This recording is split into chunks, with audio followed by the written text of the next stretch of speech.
رحم اللہ من قرأ الفاتحہ بسم اللہ الرحمن الرحیم الحمد للہ رب العالمین الرحمن الرحیم مالک یوم الدین اہدنا الصراط المستقیم غیر المغضوب علیہم ولا الضالین اعوذ باللہ من الشیطان اللعین الرجیم بسم اللہ الرحمن الرحیم الحمد للہ الذی ہدانا لہذا وما کننا لنہتدی لولا ان ہدانا اللہ لقد جاءت رسل ربنا بالحق والصلاة والسلام والتحیۃ والاکرام سیدنا ونبینا وطبیب قلوبنا وانیس نفوسنا مولانا مقتدانا ہادینا ابی القاسم محمد اللہم صلی علی محمد وآل محمد الذین اذہب اللہ عنہم الرجس اہل البیت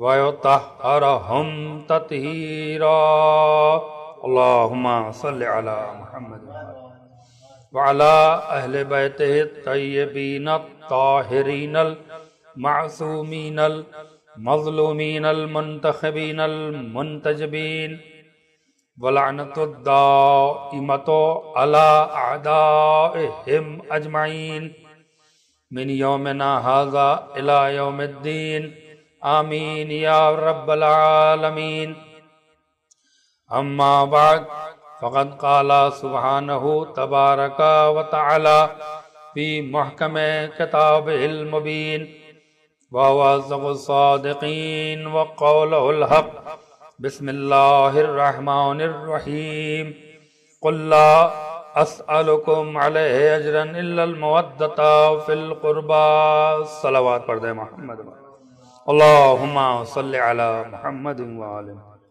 حاضرین مجلس کی صحت و سلامتی کے لیے، ان کے رزق، ان کے علم، ان کے شعور اور ان کی توفیقات میں اضافے کے لیے عظمت محمد وآل محمد پر مل جل کر بلند آواز سے صلوات پڑھ دیں اللہم صلی علی محمد۔ منتظمین مجالس، اراکین مجالس، معاونین مجالس کی بھی صحت و سلامتی کے لیے، ان کے رزق، ان کے شعور، ان کے علم اور ان کی توفیقات میں اضافے کے لیے پوری دنیا میں امام حسین علیہ السلام کا غم منایا جا رہا ہے۔ کربلا والوں کی یاد میں لوگ مجلس سید الشہداء کا انتظام و انعقاد کر رہے ہیں۔ جہاں جہاں بھی امام حسین کی عزاداری ہو رہی ہے، ان تمام عزاداروں کی جان، مال، عزت، آبرو کی حفاظت کے لیے، امام حجت کے ظہور کے لیے ایک بار پھر عظمت محمد والے محمد پر مل جل کر بلند آواز سے صلوات پڑھ دیں اللہم صلی علی محمد۔ پروردگار عالم قیامت تک باقی رہنے والی کتاب قرآن مجید کے سورہ شورى میں اپنے محبوب ترین پیغمبر حضور سرور کائنات حضرت محمد مصطفیٰ صلی اللہ علیہ وآلہ وسلم کے وسیلے سے اپنے محبوب بندوں تک ایک اہم ترین پیغام پہنچا رہا ہے۔ ارشاد رب العزت ہے قل لا اسألکم علیہ اجرا، اے میرے حبیب میرے بندوں سے کہہ دو کہ ان کا پروردگار ان سے ان کی دی ہوئی ہماری تمام نعمتوں اور ان کی حیات کے بدل میں کچھ بھی نہیں چاہتا الا المودۃ فی القربى، اگر پروردگار عالم کو بندوں کی جانب سے کچھ چاہیے تو وہ صرف اور صرف مودت محمد اور آل محمد چاہیے۔ قرآن اور فضائل محمد و آل محمد کے عنوان سے آج اپنی مجلس 7ویں مرحلے میں داخل ہو چکی ہے۔ کل کی گفتگو جہاں سے ختم ہوئی تھی، آج اسی سلسلہ خطاب کو آگے بڑھاتے ہوئے کچھ باتیں آپ کی خدمت میں عرض کروں گا اور مجلس کو تمام کروں گا۔ کل کی مجلس میں نے عرض کیا تھا اور حدیثیں بھی آپ کی خدمت میں عرض کی تھی، اہل سنت کی کتابوں سے، بڑے بڑے علماء اہل سنت کے حوالے سے، جو انشاءاللہ آپ کے ذہن میں محفوظ ہوں گی کہ پروردگار عالم نے اہل بیت علیہ السلام کو دنیا میں بھیجنے کے بعد یہ قانون بنایا، رسول کبریا کے وسیلے سے یہ میسج پہنچوایا کہ دیکھو سب کچھ ایک طرف اور محبت محمد اور آل محمد ایک طرف، ساری محبتیں اس محبت کے آگے ہیچ ہیں، کچھ بھی نہیں ہے، ان کی کوئی ویلیو نہیں ہے۔ باپ کی محبت، ماں کی محبت، رشتہ داروں کو، اعزاء اقارب کی محبت، یہ ساری محبتیں محبت اہل بیت اور محبت محمد اور آل محمد کے آگے کچھ بھی نہیں ہیں۔ اگر ان محبت کو، اہل بیت علیہ السلام کی مودت کو آپ نے پہلے اپنایا، ان کو اہمیت زیادہ دی اور ان کی ویلو زیادہ آپ کے دل میں ہے، تو اس کا مطلب یہ ہے کہ آپ صحیح معنوں میں وہ زندگی جی رہے ہیں جو پروردگار عالم آپ کو جینے کا حکم دے رہا ہے۔ اگر یہ محبت میں کمی ہے، جو لوگ اہل بیت کی محبت میں کمی رکھتے ہیں انہی کا کردار بدلتا ہے، انہی کا نیچر بدلتا ہے، انہی کے اندر تکبر پیدا ہوتا ہے، وہی گھمنڈ میں چور ہو جاتے ہیں، وہی انسانیت کے دائرے سے باہر ہوتے ہیں اور وہی اخلاقی تقاضوں کو پامال کرتے ہیں۔ اس لیے کہ جتنا اہل بیت علیہ السلام کی معرفت حاصل ہوگی اتنا ہی ہمارا کردار بھی مضبوط ہوگا، ہمارا ایمان بھی مضبوط ہوگا اور ہمارا عقیدہ بھی مضبوط ہوگا۔ لہذا پہلے اہل بیت علیہ السلام سے ہم معرفت، ان سے بے حد قریب ہوں، اور ان سے بالکل قریب ہونے کے بعد ان کی کیریکٹر کو، ان کی سیرت کو، ان کے پیغامات کو، ان کے اقوال کو اپنی زندگی کے سانچے میں ڈالیں اور اسے آئینہ بنا کر اپنی زندگی کو اور اپنی تصویر کو سنوارنے کی کوشش کریں، تبھی آپ صحیح معنوں میں دنیا اور آخرت میں کامیاب و کامران ہوں گے۔ ورنہ یاد رکھیے کہ آپ سب کو دھوکہ دے سکتے ہیں لیکن خدا بند عالم کو دھوکہ نہیں دے سکتے، اہل بیت علیہ السلام کو دھوکہ نہیں دے سکتے۔ وہ آپ سے زیادہ آپ کے بارے میں جانتے ہیں اور سمجھتے ہیں، وہ ہر انسان کی نیت کو پہچانتے ہیں، اس کے ارادے کو جانتے ہیں، اس کی طینت کو جانتے ہیں، اس کی فطرت کو جانتے ہیں۔ لہذا دھوکہ ہم ایک دوسرے کو دے سکتے ہیں لیکن ان خاندان کی کسی فرد کو اور پروردگار عالم کو ہم کبھی بھی دھوکہ نہیں دے سکتے۔ جو لوگ دھوکہ دے کے خوش ہوتے ہیں صحیح معنوں میں وہ خود دھوکہ کھا رہے ہیں اور وہ اپنی دنیا بھی برباد کر رہے ہیں اور اپنی آخرت بھی برباد کر رہے ہیں۔ لہذا مودت معرفت کی معراج پہ پہنچنے کے بعد انسان اہل بیت سے مودت اختیار کرتا ہے، اور جب مودت ہو جاتی ہے تو وہ دنیا سے بے فکر ہو جاتا ہے، اسے کسی حاکم کا ڈر نہیں لگتا، کسی بڑے بڑے رئیس کا ڈر نہیں لگتا، کسی دشمن اہل بیت سے ڈر نہیں لگتا۔ وہ جس ماحول میں بھی رہتا ہے وہ اہل بیت علیہ السلام کی محبت کے معیار کو بیلنس میں رکھتے ہوئے سچ بولتا ہے، حق بولتا ہے۔ جو انسان سچ اور حق کا ساتھ دیتا ہے وہی اصل معنی میں اہل بیت علیہ السلام کی محبت کا دعوے دار ہے۔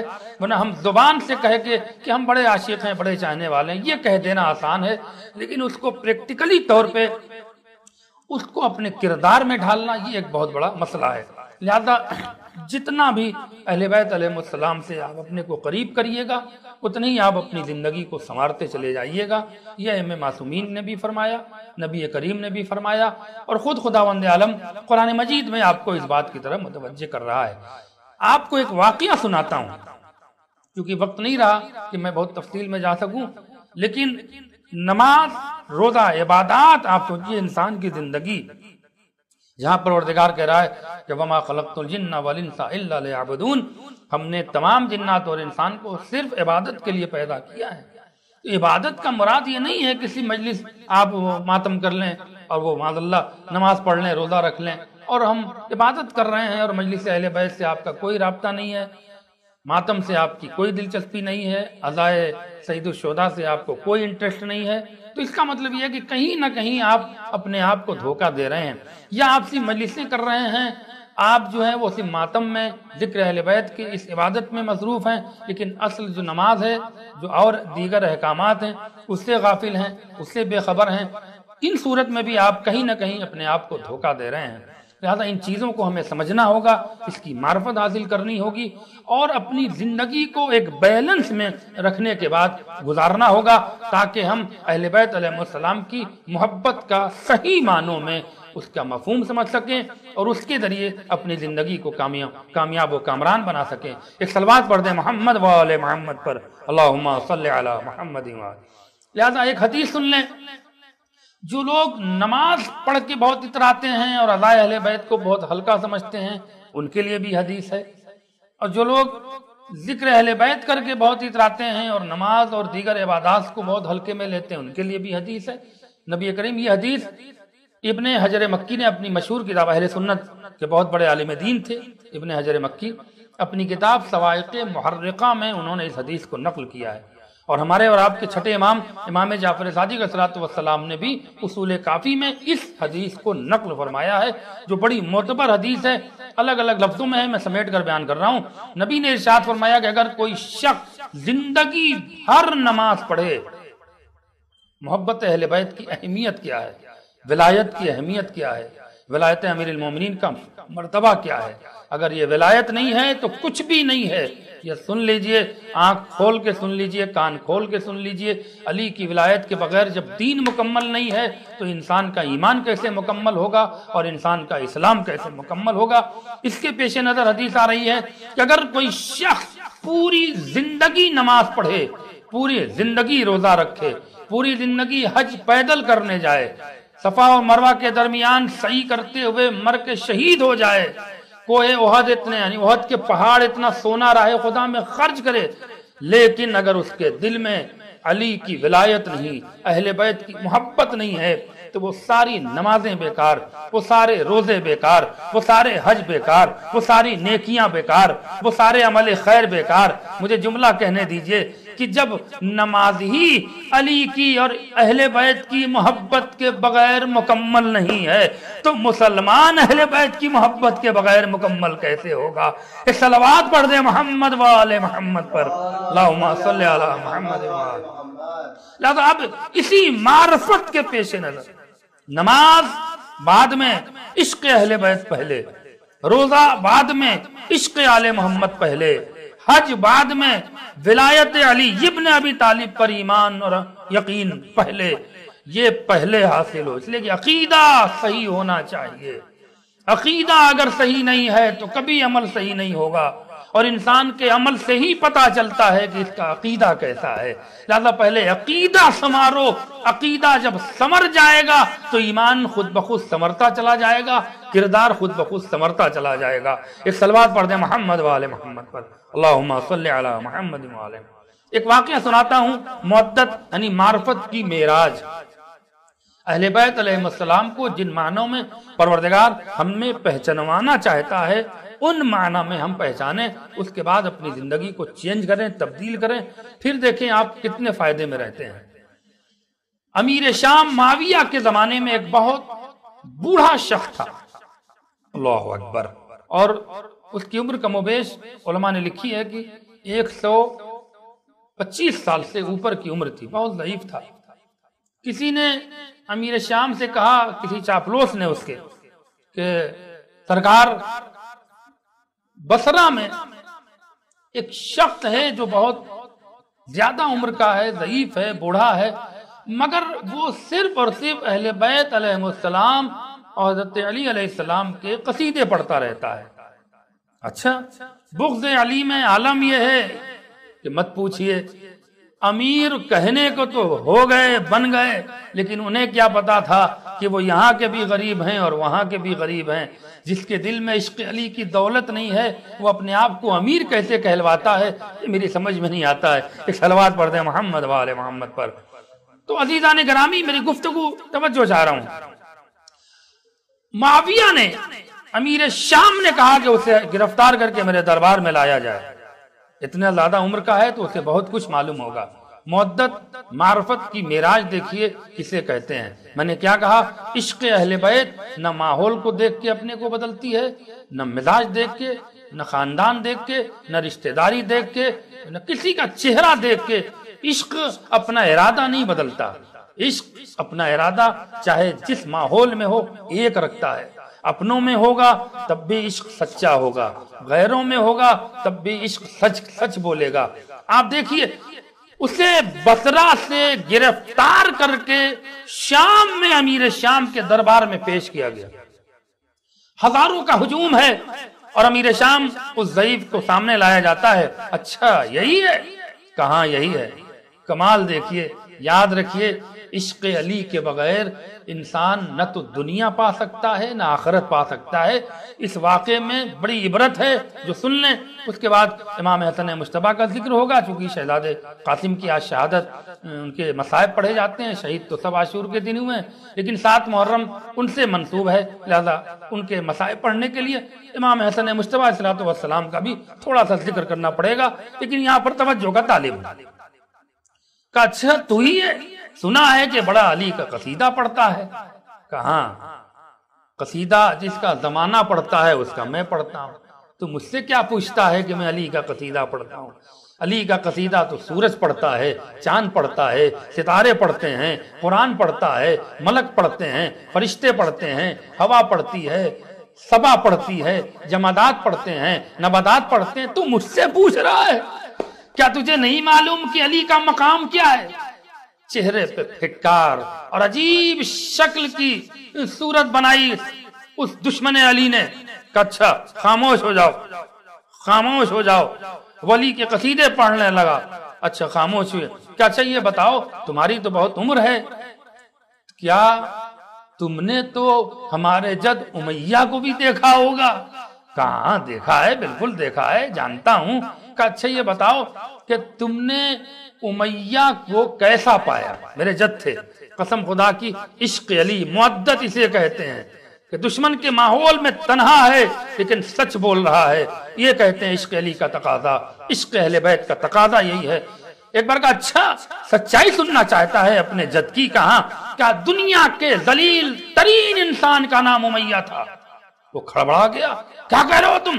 کیا 1 نمبر کا مکار، جھوٹا، عیار، فریبی انسان تھا تیرا جد، تیرا امیہ۔ تاریخ کہتی ہے کہ وہ غصے میں اور اس کے چہرہ لال ہوا، کہا خاموش ہو جا، تو میرے جد کی برائی کر رہا ہے میرے دربار میں آنے کے بعد۔ کہا برائی نہیں، تو نے کہا کہ تم کیا جانتے ہو، میں سچائی بیان کر رہا ہوں۔ سچائی برائی نہیں ہوتی ہے، حقیقت بیان کرنا یہ برائی نہیں ہوتی ہے۔ تو نے کہا کہ میرے جد کے بارے میں کیا جانتا ہے وہ بتا دے، جو ان کی چیز ان کے اندر موجود تھی وہ میں نے تجھے بتا دی۔ کہ خاموش ہو جا۔ کہ اچھا یہ بتا کہ تو علی کے جد ہاشم کو بھی جانتا ہوگا؟ کہاں جانتا ہوں، بعض علماء نے لکھا ہے کہ اس کی 150 سال سے بھی عمر زیادہ تھی۔ بہرکیف ان کے بارے میں کہ دنیا کا سب سے شریف انسان تھے اپنے زمانے میں جناب ہاشم، سچ بولنے والا، سخی تھا، بہادر تھا، دلیر تھا، ہمدرد تھا، دوسروں کی مدد کرتا تھا، دوسروں کے ساتھ رہتا تھا۔ ان کے جیسا نیک انسان میں نے دنیا میں نہیں دیکھا۔ ظاہر سی بات ہے چہرہ اور اتر گیا۔ کہ خاموش ہو جا، میرے دربار میں علی اور علی کے جد کا قصیدہ پڑھنے کے لیے ہم نے تجھے نہیں بلایا ہے۔ تو ضعیف نے پوچھا کہ پھر بلایا کیوں ہے؟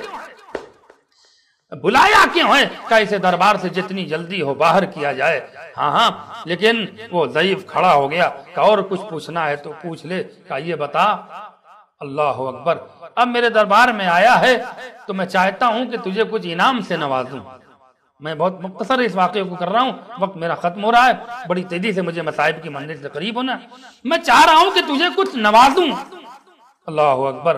کہ اچھا کیا مانگ لے، جو کچھ مانگنا ہو میرے دربار میں مانگ لے۔ کہیں بتا کہ دنیا مانگوں کہ آخرت مانگوں؟ دیکھیے یہ ہے مودت کی معراج۔ امیر ترین انسان تھا، بڑی دولت تھی اس کے پاس، یہ اور بات ہے کہ دوسروں کی لوٹی ہوئی دولت تھی، لیکن تھا دولت مند معاویہ، یہ تو سچ ہے، اس میں کوئی انکار نہیں۔ حاکم تھا، بہرحال خلیفہ تھا، بہت سارے مال اس کے پاس موجود تھے، بڑی دولت تھی۔ کہ یہ بتا کہ دنیا دے گا کہ آخرت؟ اس نے کہا کہ جو کچھ مانگنا ہو مانگ لے، میں دینے کو تیار ہوں۔ کہ آخرت میں میری نجات کی ضمانت لے لے۔ وہ کھڑا ہو گیا اپنی جگہ سے، کہا کیا پوچھ رہا ہے تو، کیا مانگ رہا ہے؟ میں آخرت میں تیرے نجات کی ضمانت کیسے لے لوں؟ کہا کیوں؟ تو آخرت دے رہا ہے نا، لہذا نجات کی ضمانت لے لے۔ کہا نہیں، میں تیری نجات کی ضمانت نہیں لے سکتا۔ پلٹ کے اس نے کہا، ارے تو کس منہ سے ضمانت آخرت کی لے گا؟ اس لیے کہ جسے خود اپنی آخرت کا پتہ نہ ہو وہ کسی دوسرے کی ضمانت کیسے لے سکتا ہے؟ ایک صلوات پڑھ دیں محمد و آل محمد پر، صلی علی محمد و آل محمد۔ ایک اور صلوات پڑھ دیں محمد و آل محمد پر، اللہم صلی علی محمد۔ کہ نہیں، دنیا مانگ لے، دنیا جتنا مانگے گا میں تیرے قدموں میں ڈھیر کر دوں گا۔ آخری فقرہ ہے اور مجھے آگے بڑھ جانا ہے، توجہ کا طالب ہوں۔ کہ دنیا مانگ لے، کہ اچھا دنیا دینا چاہتا ہے، کہاں؟ کہ دیکھ، دنیا میں آنے کے بعد انسان کے سب سے حسین لمحات اس کی جوانی کے ہوتے ہیں، جہاں اس کو حسین لمحات اس کی جوانی کے۔ میں تو اتنے سال کا بوڑھا ہو گیا، اگر مجھے تجھ دنیا دینا چاہتا ہے تو میرے وہ جوانی کے حسین لمحات لوٹا دے۔ کمال کا جملہ ہے، اور بس گفتگو آگے بڑھ رہی ہے، توجہ کا طالب ہوں۔ وہ جوانی کے حسین لمحات مجھے لوٹا دے۔ خاموش ہو گیا کہ یہ تم نے کیا مانگا، یہ میرے اختیار میں نہیں ہے، تمہاری گزری ہوئی عمر ہم تمہیں کیسے واپس کر دیں؟ کہ یہ تو دنیا تھی نا، میری دنیا ہی میں عمر گزری ہے، آخرت میں نہیں گزری۔ تو جو دنیا میں نے اپنی جوانی کے لمحات گزارے، وہی لمحات، وہی عمر مجھے واپس کر دے، تب جانوں کہ دنیا تیرے اختیار میں ہے۔ کہ یہ ممکن نہیں ہے۔ ایک بار درباریوں سے مخاطب ہوا کہ لعنت ہو تم لوگوں پر، لعنت ہو تم تمام لوگوں پر کہ تم ایسے شخص کی ذی حضوری میں لگے ہو جو نہ تمہیں دنیا دے سکتا ہے نہ آخرت دے سکتا ہے۔ ایک صلوات پڑھ دیں محمد و آل محمد پر، اللہم صلی علی محمد۔ یہ ہے عشق اہل بیت کی معراج۔ اصل معدت اس شخص کے، اس ضعیف کے پاس تھی جو جان رہا تھا کہ عشق علی سچ بولنے کا سلیقہ سکھا۔ ہاں، امام حسن مجتبیٰ، چونکہ جناب شہزادے قاسم کا مصائب پڑھنا ہے، ایک واقعہ آپ ان کا بھی سنیں اسی امیر شام کے سلسلے سے، اور اس کے بعد مصائب اور مجلس تمام۔ جناب امام حسن مجتبیٰ، امام حسن علیہ السلام کی صلح کو لے کر بڑے اختلاف ہیں، علماء آج بھی بحث کر رہے ہیں، 1400 سال سے بحث ہو رہی ہے، اور بالکل واضح بات ہے کہ امام حسن مجتبیٰ نے صلح کیوں کی، چونکہ وقت نہیں رہا۔ انشاءاللہ پھر کبھی موقع ملا تو تفصیلی طور پہ صلح امام حسن پر ایک تفصیلی طور پہ بحث کروں گا۔ آج معذرت چاہ رہا ہوں، لیکن یہ طے ہے کہ امام حسن کی صلح ہی کربلا کی فتح کی سبب ہے۔ کربلا کی فتح جو حاصل ہوئی ہے اس میں امام حسن کی صلح بھی شامل ہے، اس لیے کہ دنیا کو دو کردار دکھانا تھا، ایک خاموش کردار، ایک جنگ کا کردار۔ دونوں کردار اہل بیت مصطفیٰ نے پیش کیے ہیں، وہ ایک الگ پہلو ہے، الگ موضوع ہے۔ امام حسن نے معاویہ سے شرط رکھی تھی، اسی شرط پہ صلح ہوئی، اور پھر جب معاویہ کھسیایا، اس نے چاہا کہ اب تو میں رسوا ہو رہا ہوں، تو امام حسن مجتبیٰ کو معاذ اللہ رسوا کرنے کے لیے اس نے ایک پلان رچا، ایک سازش رچی۔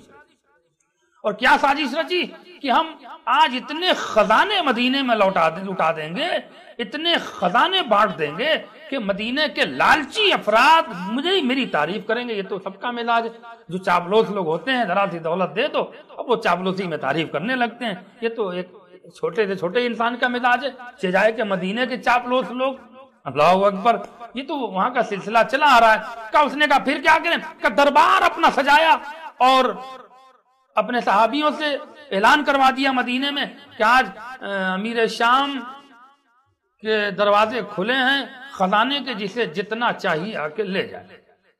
اور ایک کرسی پہ بیٹھ گیا، توجہ چاہ رہا ہوں میرا، واقعہ مدینے کا ہے، بیٹھ گیا، اور بیٹھنے کے بعد امام حسن مجتبیٰ اپنے گھر میں ہے، صلح ہو چکی ہے، واقعہ آپ کے سامنے ہے، بہت تفصیل میں نہیں جانا چاہے۔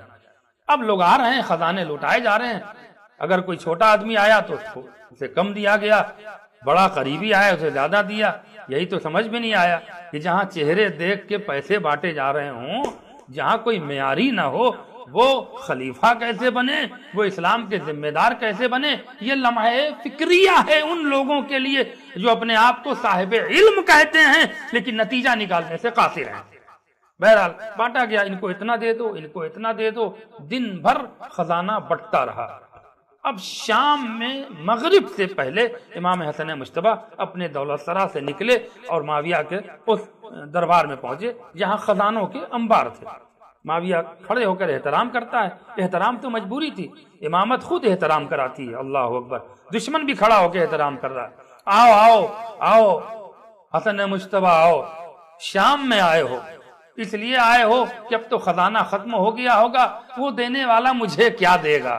توجہ چاہ رہا ہوں میرا دیدو، امام حسن کا مزاج دیکھیے، اہل بیت اطہار کا معیار دیکھیے کہ ہم کس کے چاہتے ہیں، ہم کس کو مانتے ہیں اور ہمیں کس سے محبت کرنا چاہیے۔ یہ نتیجہ دے کر مصائب کی منزل سے قریب ہو جاؤں گا، سمجھنے کی ذمہ داری آپ کی۔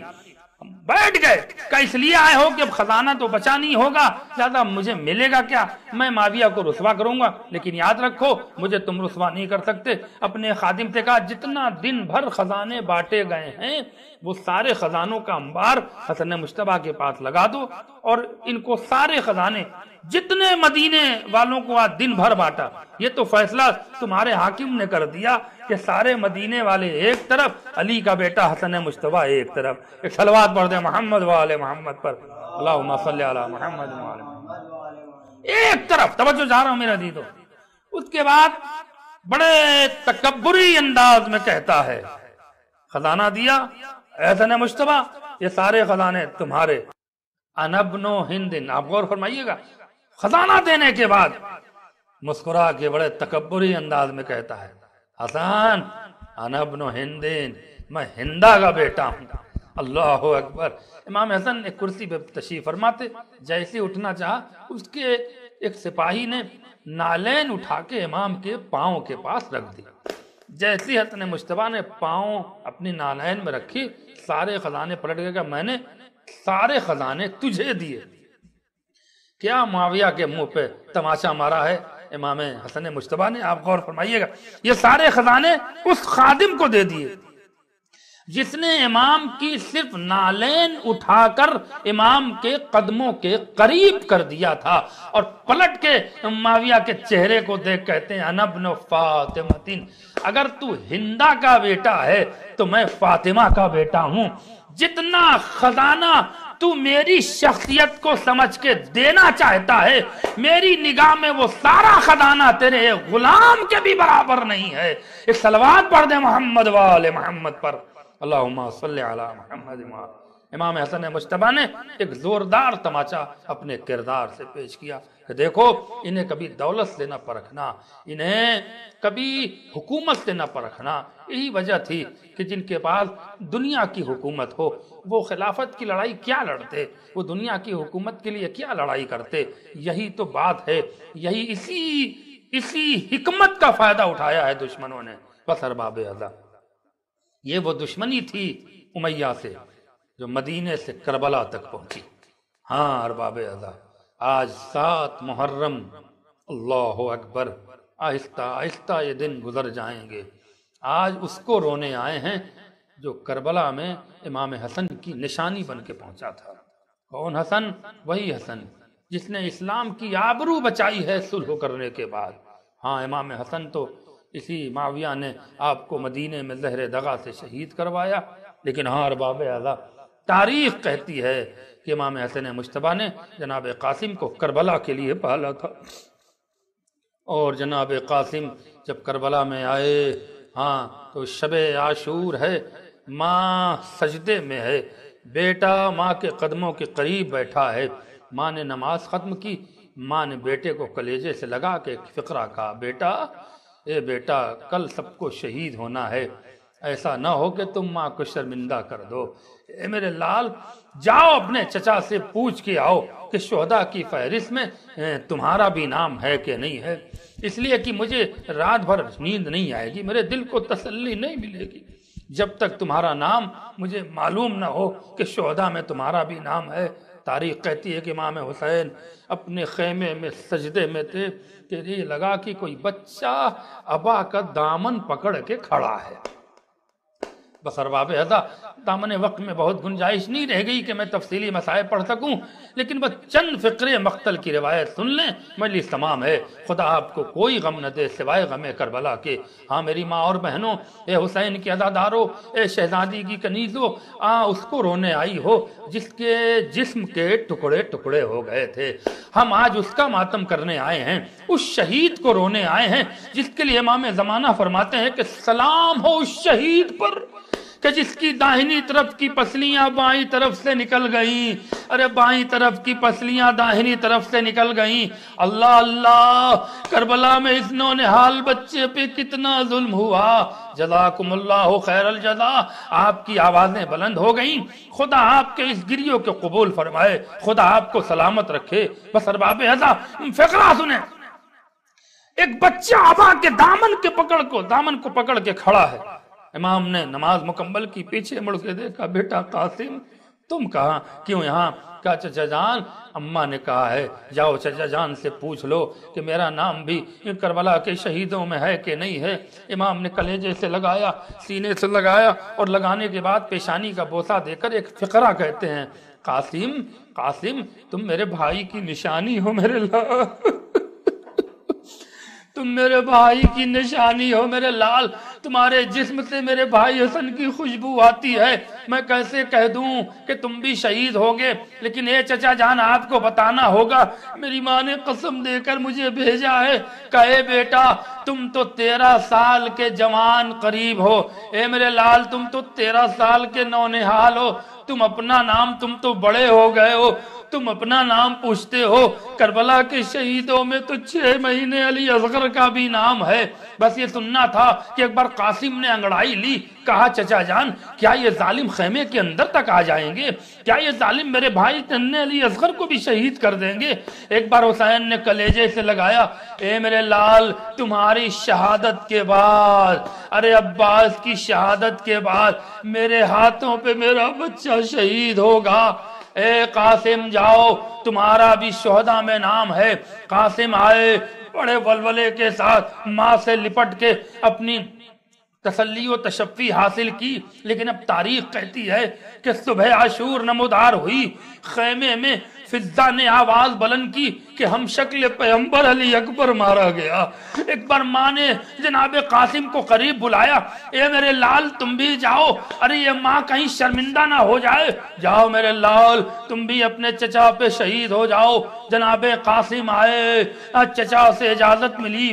صاحب ریاض نے ایک جملہ لکھا ہے کہ قاسم اتنے چھوٹے تھے کہ گھوڑے پہ خود سے نہ بیٹھ پائے، آقا حسین نے اپنے شہزادے کو گھوڑے پہ بٹھایا، قاسم مقتل کو چلے، جنگ کرتے کرتے ارے کسی ظالم نے تلوار سے وار کیا، قاسم گھوڑے پہ ڈگمگائے، لیکن اے ارباب ازا مقتل کی ایک روایت ہے کہ ادھر قاسم مقتل کی طرف چلے، حسین ایک ٹیلے پہ کھڑے ہو گئے، میرا کمسن بچہ ہے، ارے میرا کمسن بچہ ہے، کہیں نرغے میں گر نہ جائے اور مجھے نظر نہ آئے۔ ادھر حسین ٹیلے پر، زینب خیمے کے دروازے پہ، ماں مسلح پہ، نظروں کا تار بنا، حسین کی نگاہ قاسم پر، زینب کی نگاہ حسین پر، اور ماں کی نگاہ بی بی زینب پر۔ مقتل کی روایت ملتی ہے کہ ادھر قاسم زمین پہ گرے، حسین ٹیلے سے گرے، زینب خیمے کے دروازے پہ گری، ماں سجدے میں گری۔ اے پروردگار تیرا لاکھ لاکھ شکر ہے، میرا بیٹا قربان ہوا، لیکن اے ارباب ازا اب جو روایت میں پیش کرنا چاہتا ہوں اس کے لیے دل پہ ہاتھ رکھ کے جملہ سنیے گا۔ ادھر قاسم مقتل میں شہید ہوئے، تاریخ کہتی ہے کہ قاسم خیمے سے بہت دور شہید ہوئے تھے، حسین کو پہنچنے میں تاخیر ہوئی، ظالموں نے اپنے گھوڑوں میں نالہ بندی کی، اللہ اکبر۔ ادھر علامہ میر انیس نے کیا منظر کشی کی ہے کہ ادھر قاسم کی شہادت کی خبر خیموں میں آئی، اور بیویوں نے جو چاہا کہ قاسم کی ماں کو پرسہ دیں، ہاں کیا عالم تھا۔ میر انیس کہتے ہیں کہ نکلا یہ سب کے منہ سے کہ ہے حسن کا لال۔ اللہ اکبر، اجرکم اللہ۔ ہاں ارباب ازا آپ کی آواز بلند ہو گئی، خدا آپ کو سلامت رکھے۔ نکلا یہ سب کے منہ سے کہ ہے حسن کا لال۔ زینب نے بڑھ کے کھول دیے اپنے سر کے بال، سینے میں ہل گیا دل بانو خوش خصال، چلائی ماں گزر گیا کیا میرا نونہال۔ عابد کا تپ میں بخار میں، عابد کا تپ میں گرم بدن سرد ہو گیا، ارے قاسم کے چھوٹے بھائی کا منہ زرد ہو گیا۔ ادھر حسین چلے، ارے آواز دیتے ظالموں بچوں پہ رحم کھاؤ، ارے میرے کمسن بچے پہ رحم کھاؤ، لیکن ظالموں نے رحم نہیں کھایا۔ ادھر کے گھوڑے ادھر، قاسم کے جسم کے ٹکڑے فضا میں اڑنے لگے۔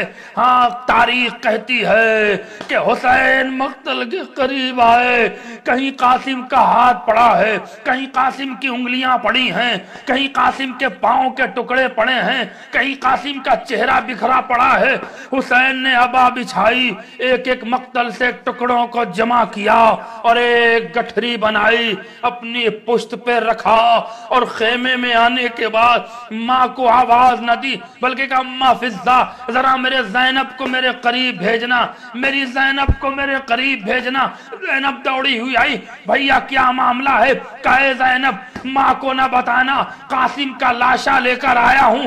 جملہ سنو گے ہر بابی ایسا قیامت کا فکرہ ہے، قاسم کی لاش لے کر آیا ہوں۔ زینب نے کہا بھیا تمہارے ہاتھ تو خالی ہیں، بھیا تمہارے ہاتھ تو خالی ہیں۔ پشت سے گٹھر اٹھائی، ارے یہ ہے قاسم کے لاشوں کے ٹکڑے۔ خیمے میں لاش آئی، بیبیوں نے ماتم کیا۔ پھر تاریخ کہتی ہے کہ حسین نے قاسم کے ٹکڑوں کو لیا، آئے گنج شہیدہ کے قریب آئے، مقتل میں آئے۔